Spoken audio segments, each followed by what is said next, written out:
Welcome to Invest in Yourself, the Digital Entrepreneur Podcast. Join the podcast mogul Phil Better as he interviews successful entrepreneurs that make their living in the digital world. Now, let's join your host, Phil Better, and his special guest today on Invest in Yourself, the Digital Entrepreneur Podcast.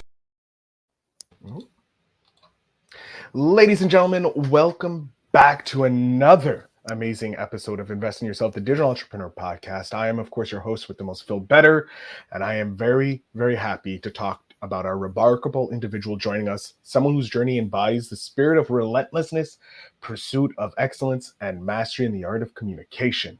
Our guest today didn't let early setbacks deter her. Instead, they ignited a fire within her to pursue greatness in public speaking. And after narrowly missing out on the top prize in a speech contest, our guest embarked on a transformational journey that would see her emerge as a beacon of inspiration to aspiring speakers and entrepreneurs alike. Armed with her complete Toastmasters certificate and enriched by her experience in the Michigan Speakers Association professional track program, our guest has honed her craft to perfection. She has graced countless stages, captivated audiences of sales professionals and business owners with her insight on leveraging referral marketing to fuel business growth. But that's not it. Her impact extends far beyond the stage. As a seasoned coach, she has dedicated herself to guiding others on their path to self-discovery and success. Through her coaching practice, she empowers her clients to unearth their unique voice and harness the power of storytelling to propel their business forward. What sets our guest apart is her wealth of experience gleaned from over 3 decades, ladies and gentlemen, in corporate environments as a human resource professional. It's this invaluable perspective that infuses her coaching and speaking engagements with depth of understanding and practical wisdom that resonates with audiences far as wide. And of course, our guest is a lifelong learner by testament of the continued power of continual growth and development. Her impressive array of certificates and her master's degree, ladies and gentlemen, in human resource development underscores her unwavering commitment to excellence. So, dear listeners, prepare to be inspired and enlightened as we delve into the world of communication, entrepreneurship, and personal development with the one and only Leslie Strapp. Leslie, thank you so much for being here. Leslie Fiorenzo. Sorry. That's okay. I thought, well, maybe you weren't.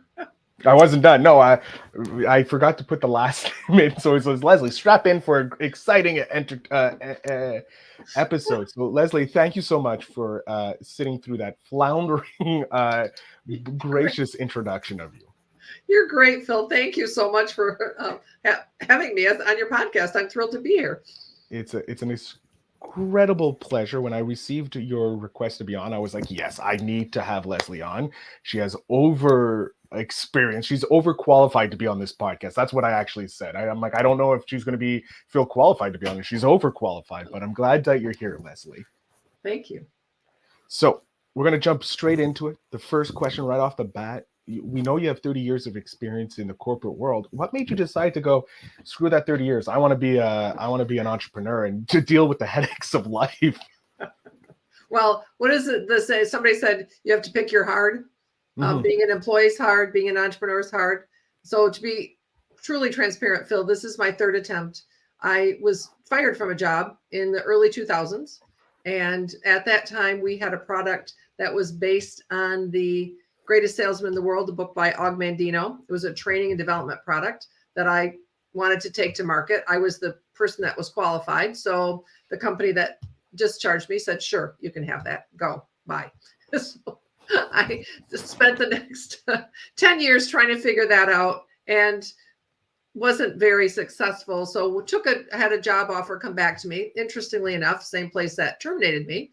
And so I went back, and then in late 2018, 19, became a certified coach. The person that I partnered with, her vision was to create coaches, much like John Maxwell has certified coaches, and grow her business in that way. I believe I was her first. Then the pandemic. Ugh. So that was, and then I was fortunate that I was offered a job that I currently am doing. I'm doing this as a side hustle, hoping in the very near future that it will be my full-time endeavor. So 3rd time's a charm, as they say, right? I think so. I know so.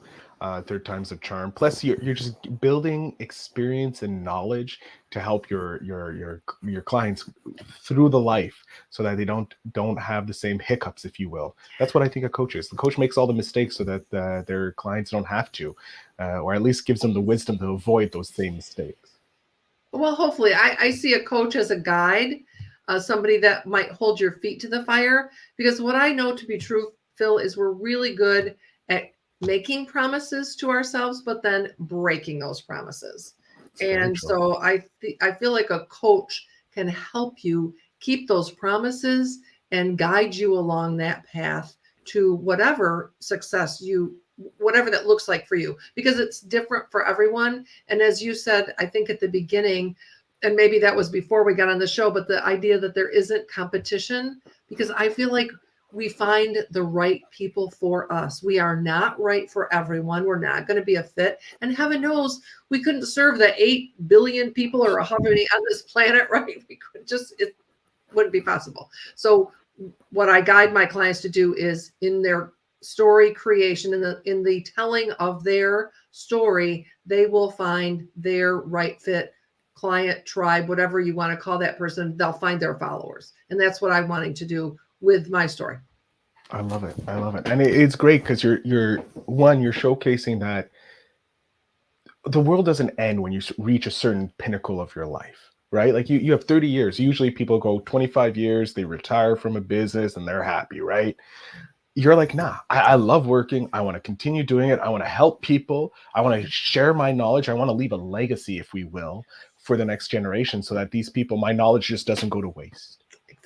Exactly. I read a story not too long ago, Phil, about a gentleman. I don't know his business, and he worked alongside his son. And I have a daughter, but we're not working together yet. I don't know that we ever will. But anyway, he died at his desk at the age of 96, and that's what I want. Oh yeah, dying doing what you love to do. I think is the second best way to go. The first way is surrounded by loved ones. Yes. That's personally how I want to go. I want to surround myself with the loved ones and pass away peacefully. Yes. But dying at my desk while podcasting probably is a very close second. I'm being totally honest here. It's probably a close second. Hopefully not on an episode, so that I don't terrorize my poor guests, but maybe afterwards. That way would be great. But no, I love that. It's a great story because it's defining success in your own words, defining what you want from the world. And I want to make the biggest impact I possibly can. Now, I am not about growing a multi-million-dollar business. I desire to be a solopreneur that will allow me some freedom of choice, but that it will still allow me to serve people in a way that makes sense for me and for them. I love it because, again, you're defining your success. Some people want that multi-billion-dollar business, if you will, and go with the graces of everything in this world. Yes. And build that, because we need those. They do help the thing, but we also need the small solopreneurs, the small business owner, to keep everything rolling around. Because without solopreneurs like ourselves, there wouldn't be innovation. There wouldn't be help for other people to know, like, hey, I'm a square peg. I'm not a circle peg. I don't work in here. But, oh, look, I got Leslie over here who's a square peg, and she's done stuff, and she's worked in this world of circles, and she's been able to help me. I'm like, that's what we need in this world. Well, it's also about agility. So I heard this story from the coach that I'm in the program to develop my coaching business. Talks about the difference between a small boat with a little motor on it and how quickly that can turn compared to a big tanker, like an oil tanker, right? It's going to take 3 or 4 hours to turn that. So if you have a big organization, and truly those organizations we need in the world. Mm-hmm. But for me, the ability to turn on a dime, make adjustments quickly, analyze what's working, what's not working, and then make those choices on my own without consulting, without having to go through all kinds of layers. That's my jam, so to speak. That's where I want to work. I love that too. Only being held accountable to yourself and the clients that you have. Those are the best type of things, and it gives the freedom. Like I just finished an interview, and the reason he became an entrepreneur was freedom. The financial freedom, the time freedom, But again, he was defining success in his own words. Some people want that little dinghy with a little motor so that they can scoot around and stay close to the bay. And Yeah. some people want that big old tanker because they want to go cross the seas. I love it. Yeah. We're redefining success in different terms. I believe, post pandemic. I really feel post the pandemic, people are changing the definition of success. Yes. Yes. Yeah. And it's about what's important to the individual and their family. Mm-hmm. I love it. With you going through kind of different evolutions, if we will, of your current business, how important was it to receive that certificate from Toastmasters? Now, did you do it when you first jumped into the entrepreneurial Yes, sphere, or was it later on? No, that's been early in my career. Someone recommended. Actually, I was working in a human resource job at a corporation, and was talking to one of the consultants that our company had hired, the president had hired to work with the executive leadership team. And she said, you really should consider, there was a couple of options, but she encouraged me to do Toastmasters. And I encourage anyone have after having that experience, anyone who's looking to upgrade their skills, Toastmasters is a fabulous organization to do that. You have the opportunity every week to stand up and present. And so it builds your skill and it holds your feet to the fire. Mm-hmm. It does, because everybody's there working together. So everybody's there to take their steps to the next thing. And I'm guessing, I've never been a part of it, but it's an organization that I highly recommend, because I've had multiple Toastmasters on my podcast, and it makes the podcast way easier for me, in all honesty, because you guys already know how to speak. Like people who do public speaking are far not superior guests. The ease of the conversation is smoother, I find, and talking is apparently I lost words as a podcaster, but it is something that I highly recommend to people if they do have that fear of either public speaking or want to take their skills to the next level, because it is a friendly, helpful environment. Everybody's working together. And it's also a structured program. You have a path to follow, and that's what I appreciated it. And I also think that's what a coach can do for people, is give you a path to follow and be your guide. That's it. It's just, we're just looking for guides to help us get us through the forest of life that we're in, or navigating the high seas, going back to the dinghy and the tanker sail. With what you're doing currently, you're doing your side hustle to make it your main hustle or your main job. Yeah. And I know a lot of our listeners are probably in that world where they still have their day job, the 9 to 5, the grinding job, if you will. How do you separate the time? How do you find that time to be able to focus in on your business to help it grow? Well, I try to do most everything. This is an exception here. I'm at my lunch hour, either early in the morning or after my job is finished, and weekends.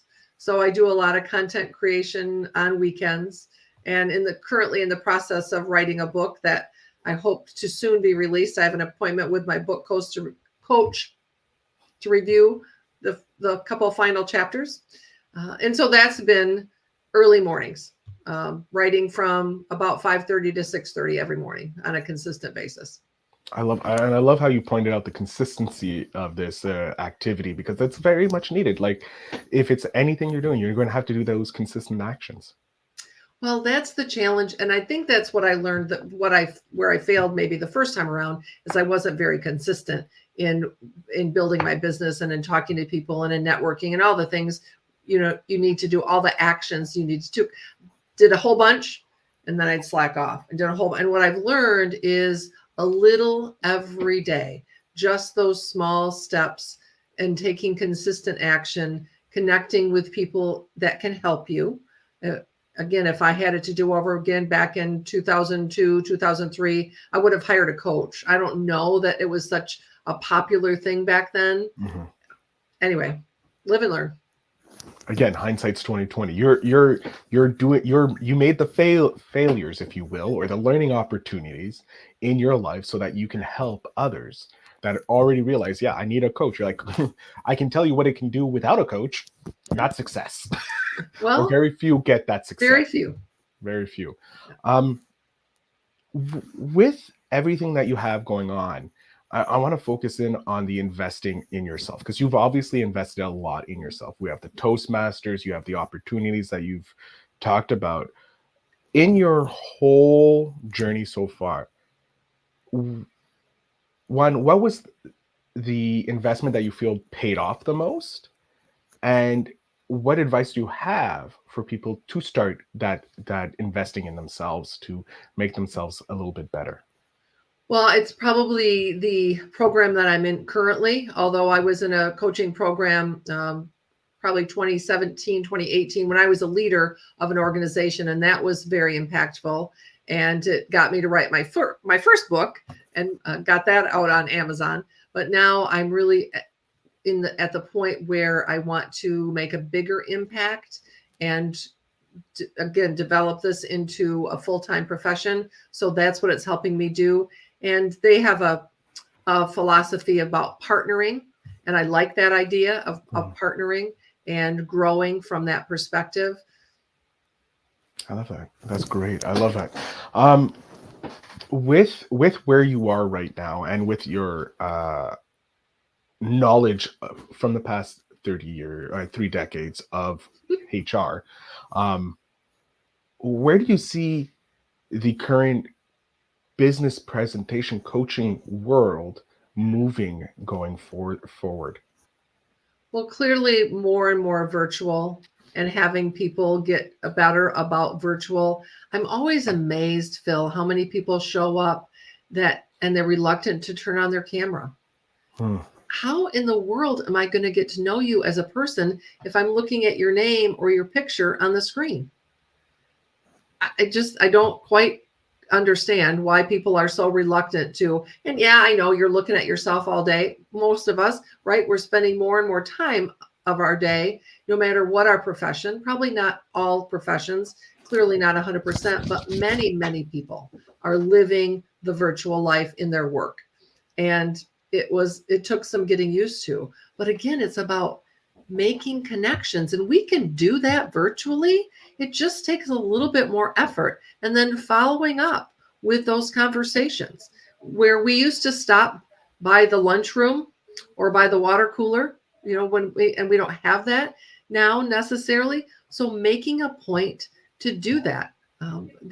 In my day job, that's one of the things that our leader does really well, is making a point to make sure people connect on a personal level, that it's not just all work related. And we do as a team work very hard and get a lot accomplished, but it's also helping build those personal relationships. You mentioned at the end of the day, or at the end of life, right? It's about those relationships and those people. And clearly we want our family around us, but I do think we also want a supportive group of coworkers or customers or employees or whatever. It's more than it's the people that we build relationships with in our work that helps us make an impact too.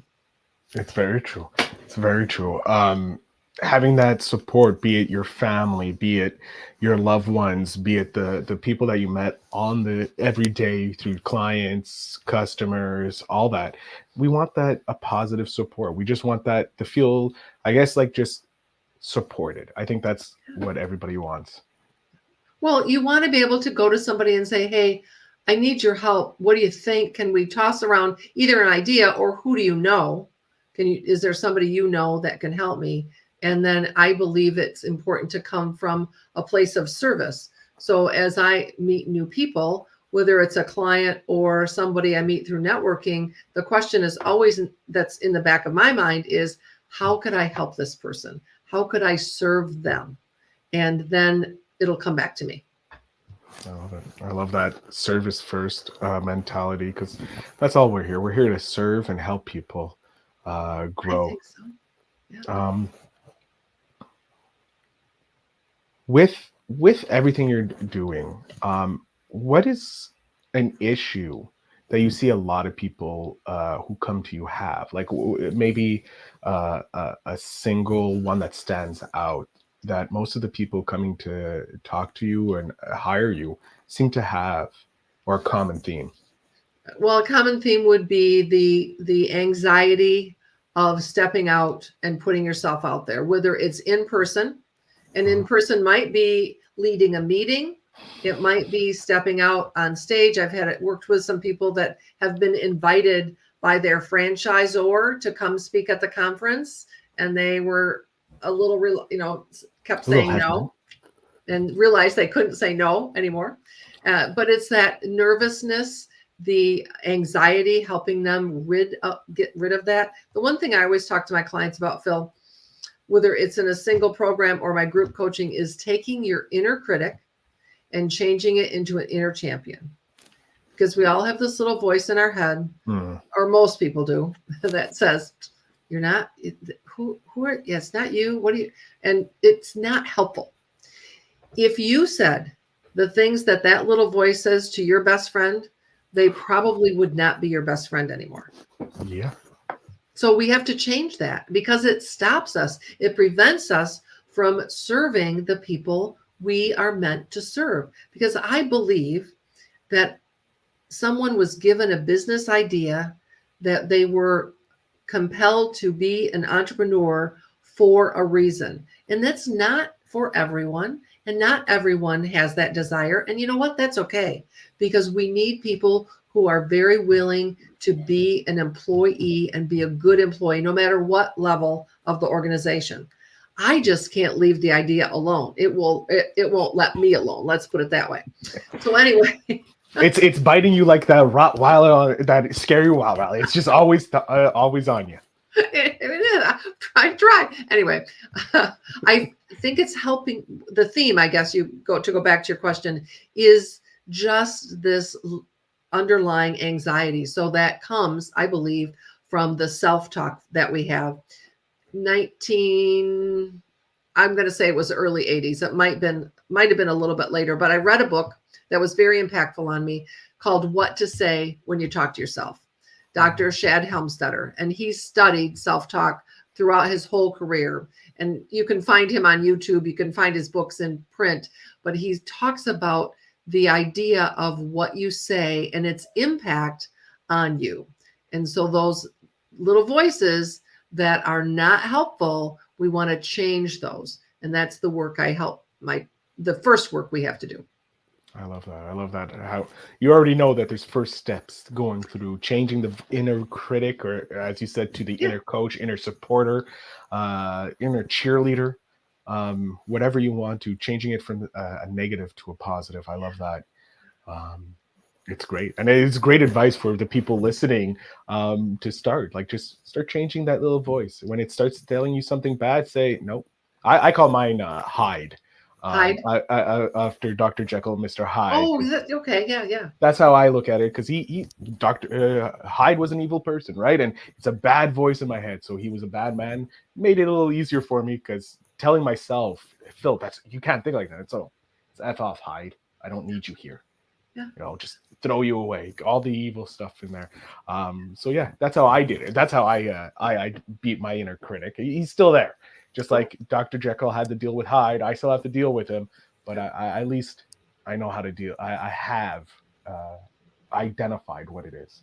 Yes. Well, and it is working with it over time, because again, it's not something that happens overnight, but daily practice, daily rituals, I call them, to help propel yourself forward. And it involves self-talk, but when we think about before an audience, maybe you have a pre-podcast ritual, something you do. I have a pre-presentation ritual, something I do. And it starts way before when the event is booked, right? What will your speech be about? What will your presentation be about? But even up to the moments before you get on camera or you step out on stage. I love it. It's true. I still get butterflies before I jump onto a podcast episode, even though I'm nearly 1,000 of them in. I still terrified, because I'm always wondering, will I ask that question that will just spark an answer that will change someone's life? That's my big goal. I love having with this podcast. Leslie, I do have a scripted question for you. I do like getting a few questions from my audience. And one of them was like, you've spoken to thousands of sales professionals and business owners about leveraging referral marketing for business growth. Yes. Can you share a specific example or a case study where a client successfully implemented that strategy and with remarkable results? Well, it is somewhat counterintuitive because the way most people approach a networking event is, or even approach their business is, I can help everyone. I want to meet everyone. The more we can be specific, the better off we are. So changing the language that you use to be very specific in what I call your ask.